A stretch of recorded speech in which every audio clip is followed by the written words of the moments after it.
Well, hello and welcome to Knife Delights.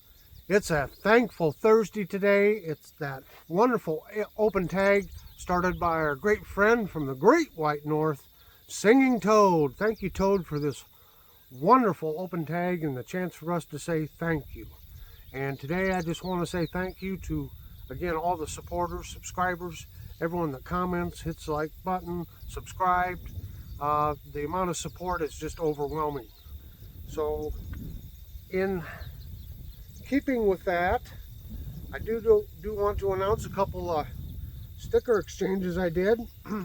Here's Clark's Kentucky Knives, another great channel, and Ozark's Boy 417 Knives, another great channel. Folks, the new channels, they're sprouting up.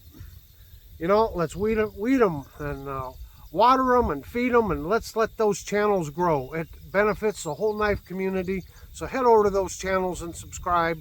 The more channels, you know, the better the content, the better the competition. It makes us all work a little bit harder on doing our videos when we know we got them new channels out there pushing us along. So thanks everyone and thank you to all the new channels.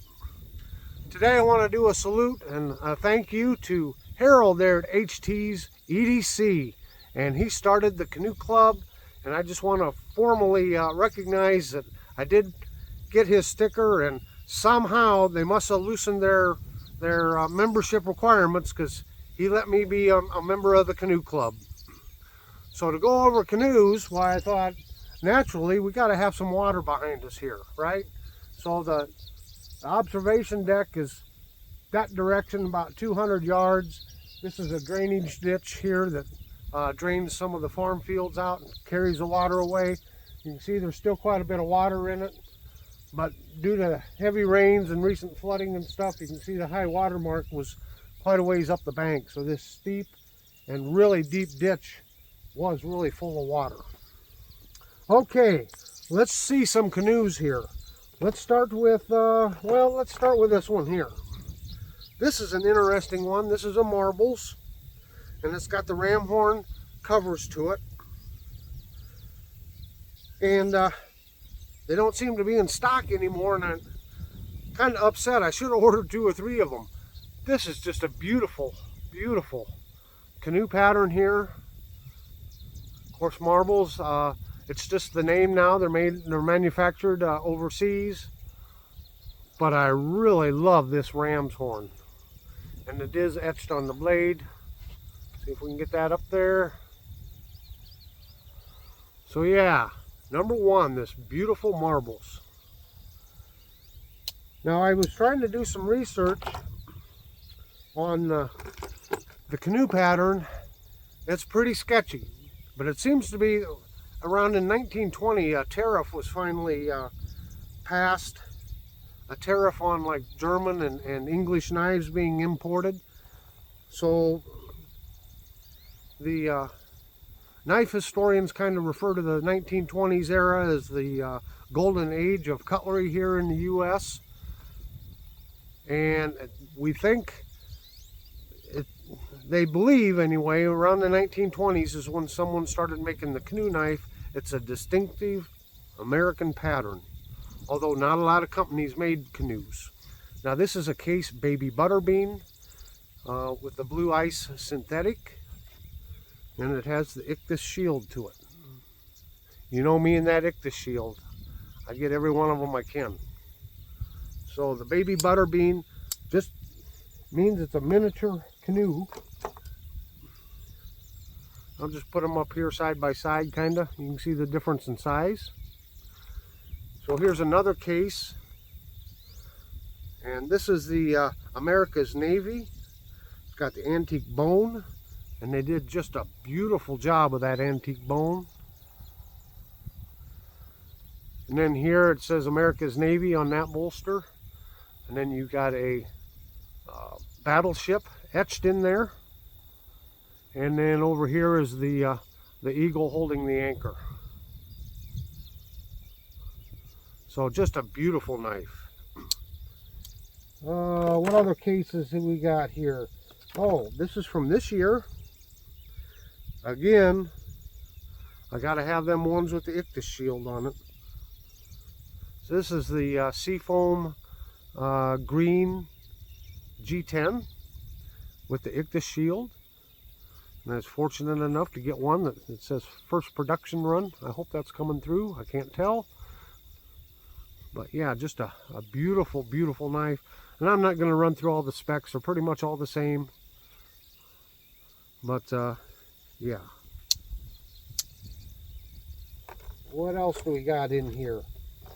Here's another case here. One that represents my faith and kind of the reason why I collect the Ichthus ones. But this one is anchored in Christ. And it's cut out. It's not just etched. You can feel it. It's cut out, laser cut, anchored in Christ. This white bone, just a beautiful knife. Now Harold has really gotten on a canoe kick lately, and isn't that how it goes with collecting? All of a sudden you just start running down one path, and so you ask, well, what's your favorite pattern? Well, today, because I got my canoes out, the canoe knife's my favorite pattern today. Tomorrow it'll probably change, but that's how it goes. And then my latest canoe purchase, and I got this while I was visiting Big J and Jerry down in Illinois. We went to the flea market and got this one here, and it's